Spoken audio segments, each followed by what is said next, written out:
Non, moi je m'en battais les couilles, c'était en mode il ne touche pas à mon portable. Donc je commence à me défendre, à tourner un peu le dos et tout, mais bien sûr, la force fait que il m'a arraché des mains mon portable. Je suis prise d'adrénaline, je commence à le courser et je suis presque sur le point de le rattraper. Du coup, le mec, comme il voit que je suis juste derrière lui, il essaye de me feinter. Genre, il s'arrête, il se retourne. J'essaye de lui faire un plaquage pour le mettre à terre. Je me dis, si je le mets à terre, c'est bon, j'ai l'avantage. Il se relève, en fait, il arrive à se dégager de mon plaquage. Dans cet extrait, je venais quelques heures plus tôt de me faire voler mon portable à l'arraché. En fait, mon réflexe à ce moment-là, ça a été d'essayer de me battre contre mon agresseur. Il a fini par me projeter au sol et le souffle coupé, j'ai pas réussi à le suivre. Et la vraie question, c'est comment j'en suis arrivée là. Parce que se battre contre le mec qui vous vole votre portable à l'arraché dans la rue, à la base, c'est pas du tout moi.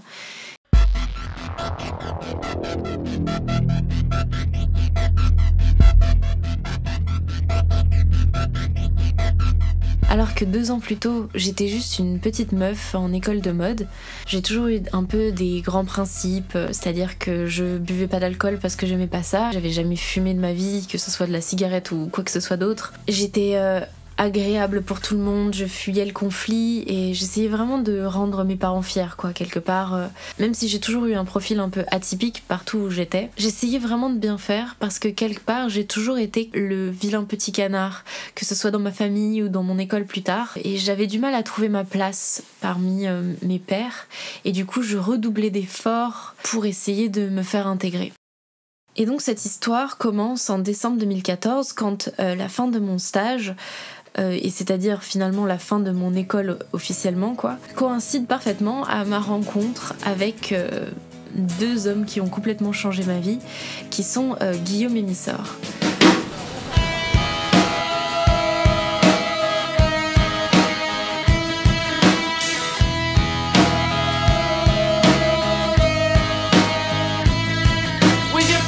Missor, attaque. Attaque.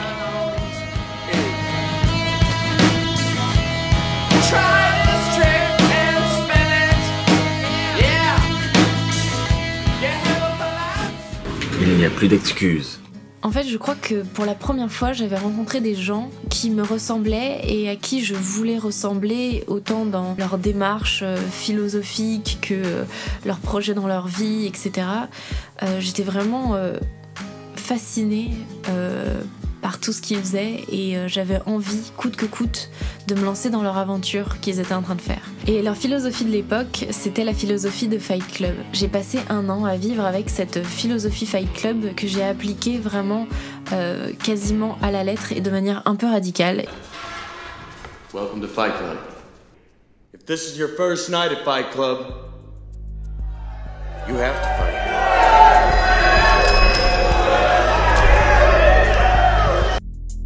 Donc avec Guillaume, on décide d'aménager ensemble et lui va toucher pendant 1 an le chômage. Et donc en fait, c'est ce qui me convainc finalement de ne pas rechercher de travail dans la mode et de un peu partir avec lui dans cette aventure. Missor et Guillaume avaient acheté une machine à tatouer pour se tatouer eux-mêmes. Ils avaient déjà commencé à se faire pas mal de tatouages.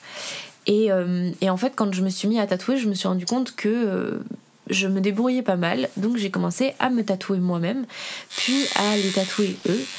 Donc j'ai commencé à me couvrir de petits tatouages plus ou moins esthétiques, et je pense que ça a été la première étape dans cette idée du lâcher-prise, de la beauté. Ensuite, un peu sur un coup de tête, je me suis rasé les cheveux. Je crois qu'à l'époque, je comprenais pas très bien pourquoi je le faisais, mais je savais que ça allait dans le bon sens. Et aujourd'hui, je suis vraiment contente d'avoir eu le courage de le faire parce que à l'époque, j'étais beaucoup plus grosse qu'aujourd'hui et j'étais pas du tout considérée comme belle par les canons de la société. Mes cheveux, c'était un peu le seul moyen de montrer patte blanche, de dire « Hey, salut, je suis féminine ». Donc me raser les cheveux, c'était un peu comme abandonner le dernier truc un peu féminin que j'avais. Fight Club became the reason to cut your hair short or trim your fingernails.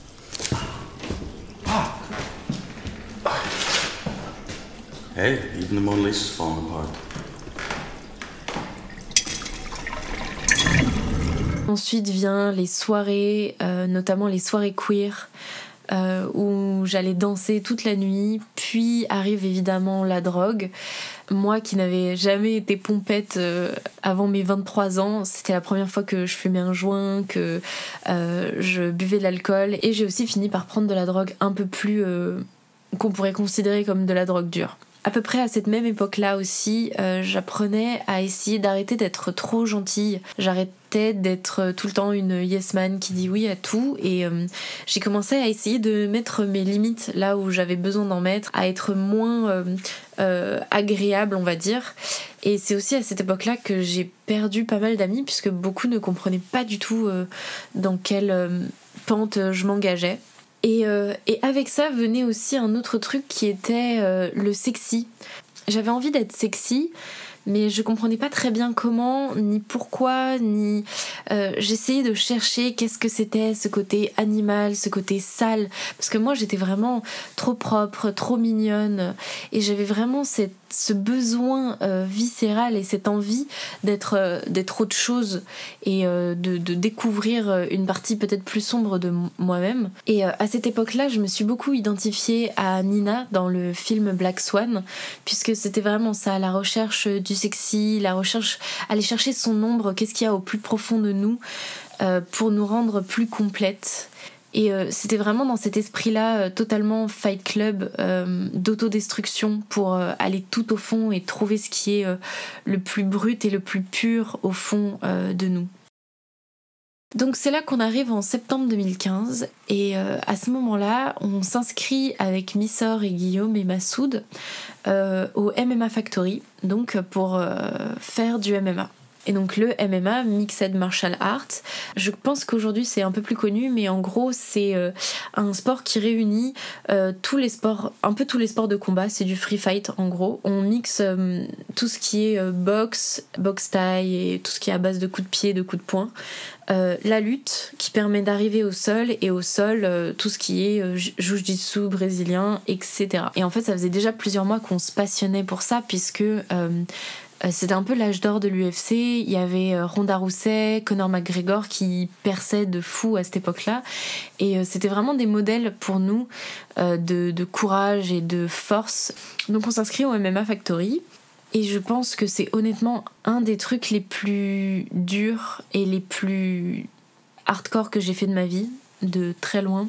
Me battre contre des hommes, j'étais souvent la seule fille à ces cours-là. Donc vraiment j'arrivais et j'étais en terrain hostile. Il y avait plein de gens en fait un peu de partout, mais c'était pas des gens qui étaient dans mon environnement social d'habitude, puisque moi je traîne avec des gens plutôt intellectuels, etc. Et là je me suis retrouvée dans une foule d'hommes forts. Je sais pas comment expliquer, mais c'était vraiment très très... c'était pas rassurant comme endroit en fait. J'étais pas du tout à ma place. Je m'y suis mis quand même. J'ai fait 4 mois intensifs. Ça veut dire que j'y allais entre 2 et 3 fois par semaine, sachant que les cours duraient 2 heures. Donc il me fallait au moins 2-3 jours pour récupérer à chaque fois de la PLS que me mettait chaque cours. Et malgré que je venais assez régulièrement et que je m'entraînais beaucoup, je me suis retrouvée un peu face aux limites de mon corps, et notamment de mon corps de femme.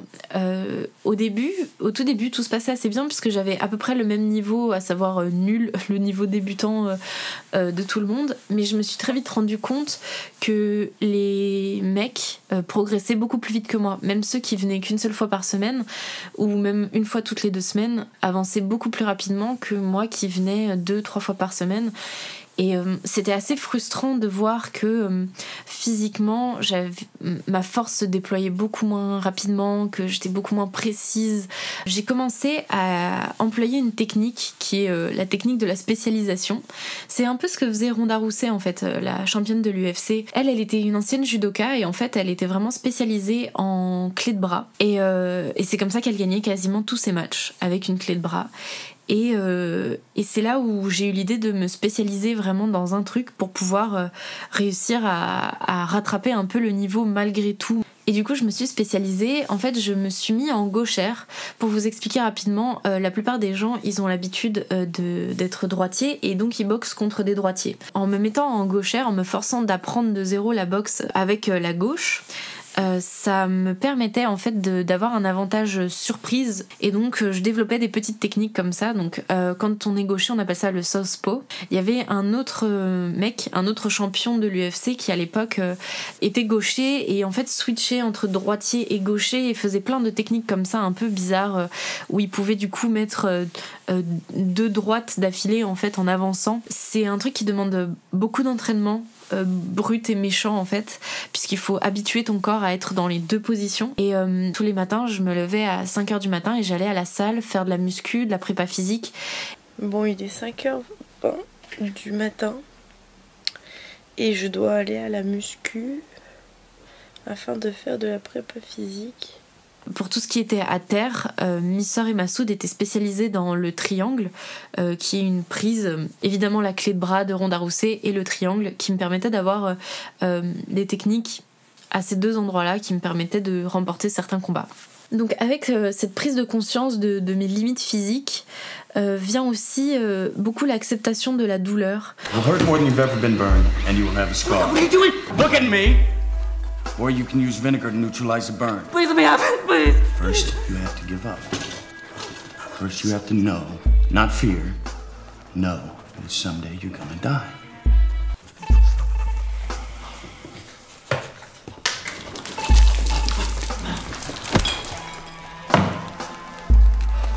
Congratulations. You're one step closer to hitting bottom. Accepter la douleur comme une chose intégrée à la vie et que c'est un peu un passage obligé finalement. Et il y a aussi l'inverse, le fait que je puisse infliger de la douleur. Ça veut dire que je me rendais compte que j'étais capable en fait finalement de frapper des gens, capable de soumettre quelqu'un, un homme plus fort que moi, plus grand, plus baraque, avec de la technique. Quand j'y repense, je me dis que le MMA m'a appris tellement de choses. La discipline, clairement, puisque c'était la première fois de ma vie que j'arrivais à me lever tous les matins pour aller faire quelque chose comme du sport. Ça m'a aussi appris la nutrition, l'importance, je sais pas, des micros et des macros, qu'est-ce qu'il fallait manger, pourquoi. C'est aussi à cette époque-là que j'ai du coup arrêté d'aller faire la fête, de prendre de la drogue, et parce qu'en fait c'était une phase juste dans laquelle je suis tombée, mais je suis très vite ressortie puisque, comme je dis au début, c'était pas vraiment moi. Quand j'ai trouvé la discipline du MMA et du sport, ça m'a énormément sorti de cet univers de soirée, etc. Ça m'a également appris le sang-froid. Et en fait, je reviens à l'histoire que vous avez vue au début, à savoir le jour où je me suis fait voler mon portable à l'arraché dans la rue. En fait, au moment où c'est arrivé, j'étais très très claire dans ma tête. J'ai eu la dose d'adrénaline, mais dans ma tête, il y a quelque chose qui m'a dit, c'est comme à l'entraînement. Je le vois et je me dis, ok, c'est comme à l'entraînement, je n'ai pas plus peur de lui que j'ai peur de ces mecs-là contre qui je me bats au MMA Factory. C'est comme ça que j'ai réussi à avoir le sang-froid de plaquer mon agresseur, mon voleur à terre en fait. Dans les sports de combat, il y a toujours un dominant et un dominé quelque part. Il y a toujours quelqu'un qui a un peu l'avantage sur l'autre. Et en fait, quand on se bat avec quelqu'un, il y a toujours ce truc où il y a un moment où on voit la peur dans les yeux de l'autre. Et c'est ce qu'on appelle sentir le sang. En fait, quand tu deviens dominant parce que tu fais des actions qui te donnent l'avantage, il y a un moment où tu sens le sang et tu sais que l'autre a peur.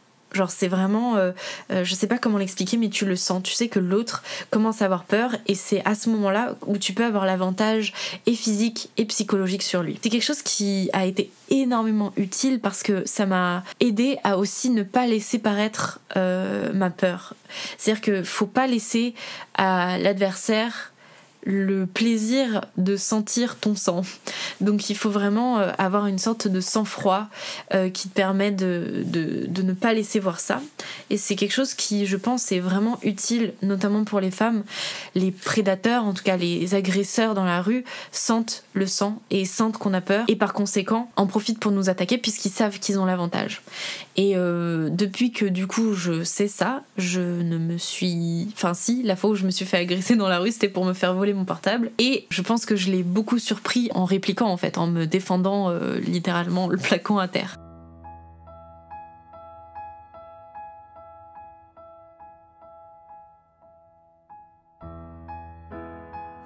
j'ai commencé en mars à peu près à faire du sport et de la muscu et j'ai commencé à prendre des progress pics, des photos de progression de mon corps.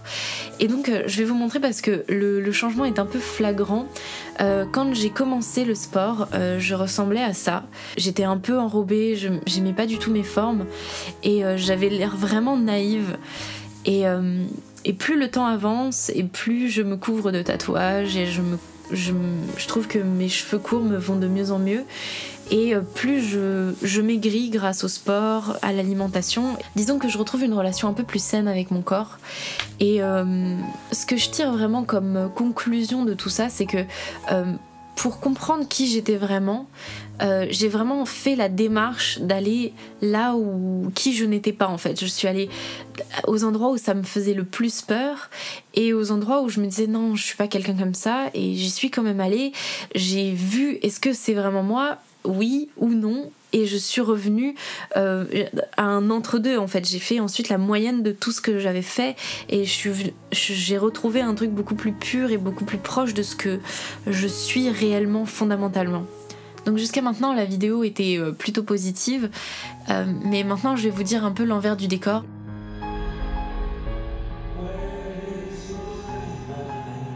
Le truc c'est que la philosophie Fight Club en fait, qui est une philosophie finalement d'autodestruction jusqu'à la racine, m'a plongée dans une profonde dépression. Et si vous avez déjà vu la vidéo sur l'honnêteté radicale en Inde qui a été faite sur cette chaîne aussi, vous m'avez peut-être déjà vu dans une phase de ma vie où j'étais tellement profondément nihiliste que j'avais des phases de perte de mémoire, de déréalisation, et j'avais vraiment beaucoup de mal à refaire surface en fait de tout ça, puisque évidemment en cassant toutes les bases finalement de notre identité, on se retrouve sur des ruines en fait, et ça prend énormément de temps et tout autant de courage pour reconstruire tout ça. Maintenant, aujourd'hui, avec le recul, je me rends bien compte que la dépression, aussi longue et laborieuse qu'elle a été, était vraiment un passage obligé en fait dans la reconstruction finale. Aujourd'hui, je peux vous raconter cette histoire et vous dire j'ai trouvé qui j'étais en détruisant tout, mais c'est aussi parce que j'ai passé beaucoup de temps après à tout reconstruire.